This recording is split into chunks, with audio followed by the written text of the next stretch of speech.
Bonjour à tous les bien-aimés frères et sœurs en Jésus-Christ. Bonjour à tous ceux qui nous écoutent à travers le monde. J'aimerais partager avec les bien-aimés, avec le peuple de Dieu, avec les enfants de Dieu, une parole et une image que le Seigneur m'a donnée. Dans un songe, il m'a montré une image. Et cette image s'intitule ici « Le loup étudie sa proie ». Cette image et cette parole s'intitule « Le loup étudie sa proie ». Donc le Seigneur veut nous faire comprendre qu'il existe un loup et il existe aussi une proie. Qui est le loup? Qui est la proie? C'est ce que nous allons voir dans cet enseignement. C'est ce que nous allons voir dans cette parole que je vais partager avec un bien-aimé, avec un frère, avec une sœur à Jésus-Christ. Alors, le Seigneur m'a accordé la grâce de voir un loup qui se trouvait sur une montagne, sur une colline élevée. Et pendant qu'il était sur cette montagne, sur cette colline, il était en train de regarder et d'observer attentivement quelque chose. Le loup était sur une montagne, le loup était sur une colline, le loup était en train d'observer, il observait attentivement quelque chose.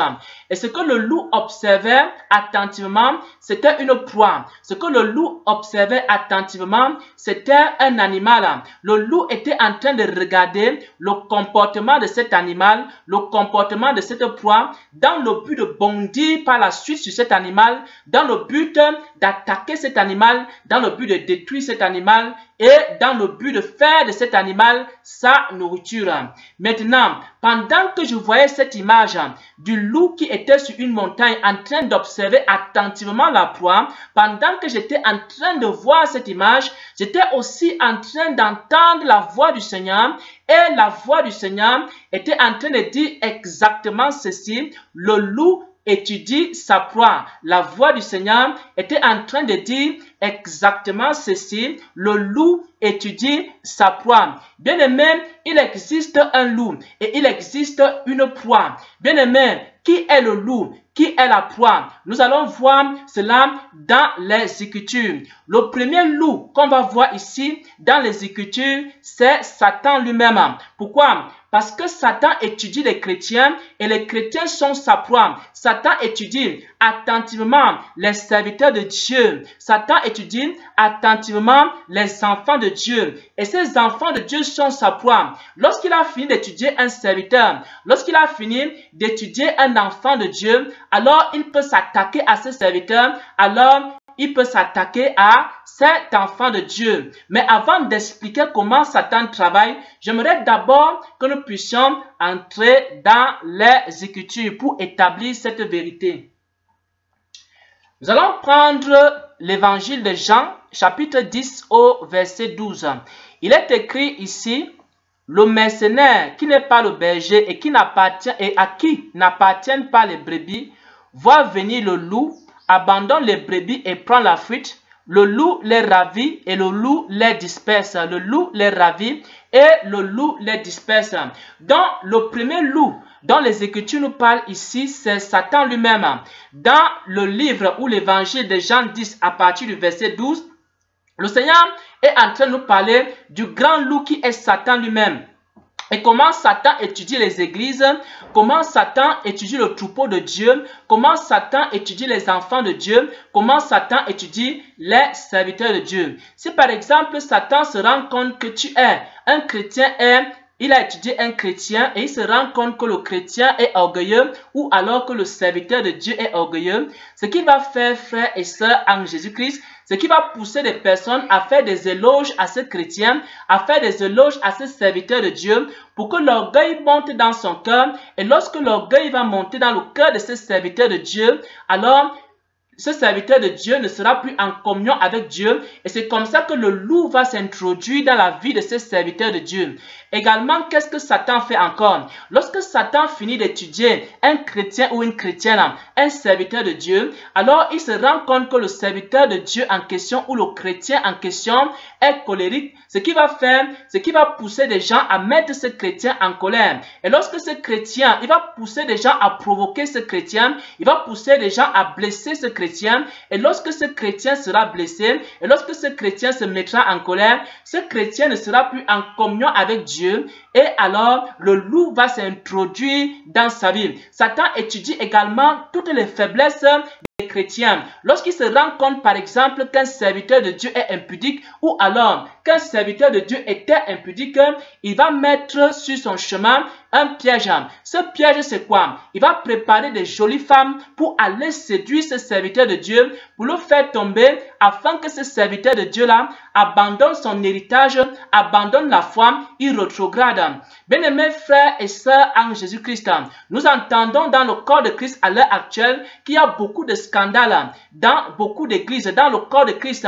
Et notamment aujourd'hui, il y a des scandales dans l'église du Congo. Pourquoi? Parce qu'il y a un loup qui s'est introduit dans la vie des serviteurs de Dieu et il les a éprouvés, il les a tentés à travers des femmes, à travers l'impudicité, et c'est comme ça qu'il a fait chuter également ces serviteurs de Dieu. Bien-aimés frères et sœurs en Jésus-Christ, il y a de cela 2 ou 3 jours, le Seigneur m'a montré également que Satan voulait faire la même chose avec moi. Il m'a montré également dans un songe que Satan était en train de préparer une femme. Il était en train de préparer une jolie femme pour venir me séduire. Pourquoi? Parce que Satan nous étudie. Il étudie chaque serviteur de Dieu. Il regarde que ce soit tes faiblesses actuelles, que ce soit tes anciennes faiblesses.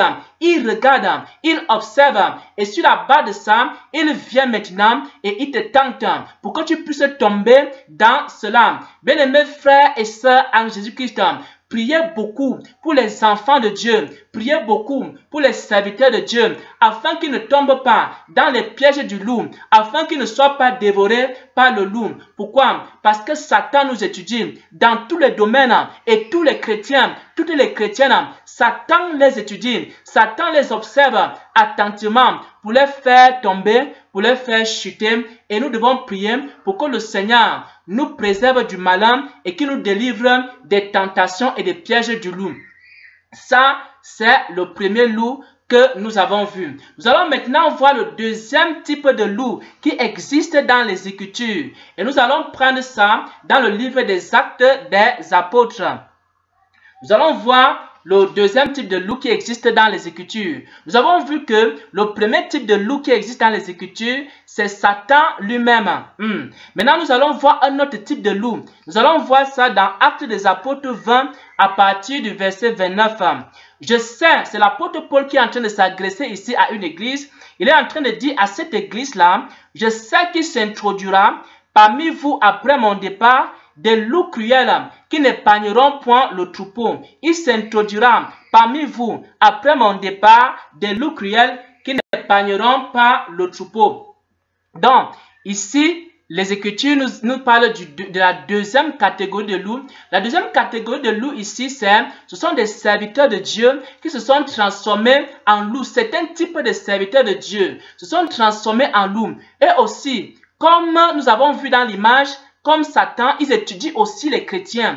Ils étudient attentivement les chrétiens. Ils regardent, les chrétiens aiment ceci, les chrétiens aiment cela, les chrétiens n'aiment pas ceci, les chrétiens n'aiment pas cela. Et quand il finit d'étudier les chrétiens, il commence donc à leur donner non pas ce que le Seigneur veut que les chrétiens connaissent, non pas ce que le Seigneur veut que les chrétiens puissent apprendre, mais il commence à faire des choses que les gens aiment. Il commence à dire aux gens ce que leurs oreilles aiment entendre. C'est pourquoi les Écritures disent que les gens auront quoi? La démangeaison d'entendre des choses agréables. Comme il sait très bien, il a étudié les chrétiens, il a étudié les chrétiennes.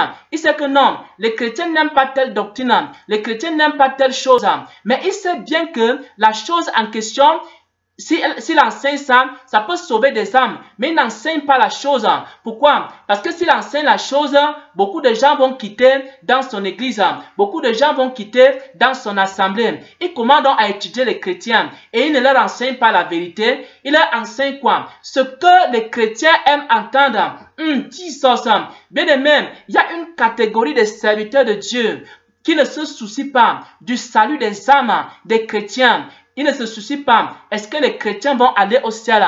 Est-ce que les chrétiens vont aller en enfer? Ce n'est pas également leur préoccupation. Ce n'est pas le fardeau qu'ils ont. Le fardeau, c'est quoi? C'est de faire grandir leurs églises, c'est de faire grandir leurs assemblées. Et pour faire grandir leurs assemblées, ils évitent soigneusement de dire les choses que les gens n'aiment pas entendre. Ils évitent soigneusement de donner l'évangile qui peut sauver les âmes. Pourquoi? Parce qu'ils ont étudié les chrétiens. Ils savent que les chrétiens n'aiment pas ce genre de choses. Et ils gardent ces choses-là. Bien qu'ils connaissent parfois la vérité, ils cachent la vérité aux chrétiens. Pourquoi? Pour faire grandir leurs églises. L'église va croître en nombre. L'église va croître en nombre de fidèles, en nombre de personnes. Mais l'église ne va pas croître en sainteté. L'église ne va pas croître en vérité. L'église ne va pas croître en puissance. L'église ne va pas croître en amour de Dieu. Mais l'église va simplement croître en nombre. Pourquoi? Parce que certains serviteurs de Dieu sont devenus des loups. Et ils étudient également leur proie. Leur proie, c'est quoi? Ce sont les chrétiens. Bien aimé, je vais terminer ici par un témoignage. Dans mes premières années dans la foi, il y a un serviteur de Dieu que j'avais rencontré, un pasteur qui était dans une église.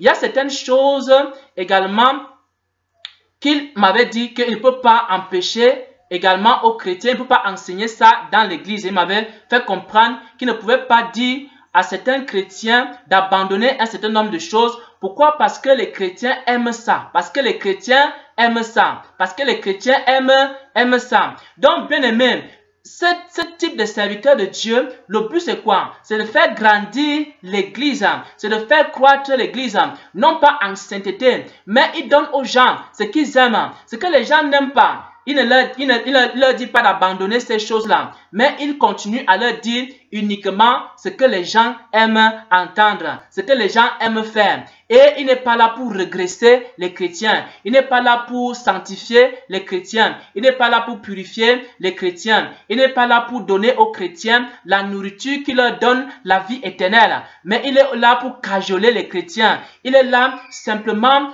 pour donner aux chrétiens des choses vaines, des choses inutiles, des choses qui ne peuvent pas les amener dans le royaume des cieux. Voilà donc, bien-aimés frères et sœurs en Jésus-Christ, la parole que j'aimerais partager avec un bien-aimé. C'est que le Seigneur m'a montré dans un songe, il m'a montré un loup également qui étudiait sa proie. Et nous avons vu ici qu'il y a deux loups et il y a également plusieurs proies. Nous avons vu ici qu'il y a deux loups. Le premier loup, c'est Satan lui-même qui étudie les chrétiens, qui étudie les serviteurs de Dieu pour les faire tomber.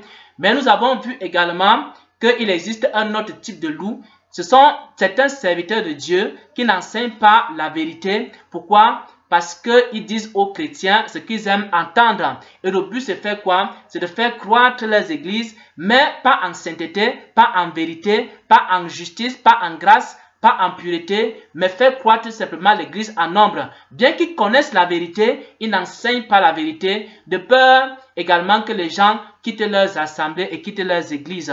Voilà ce que j'ai partagé. Au nom de Jésus-Christ, Amen.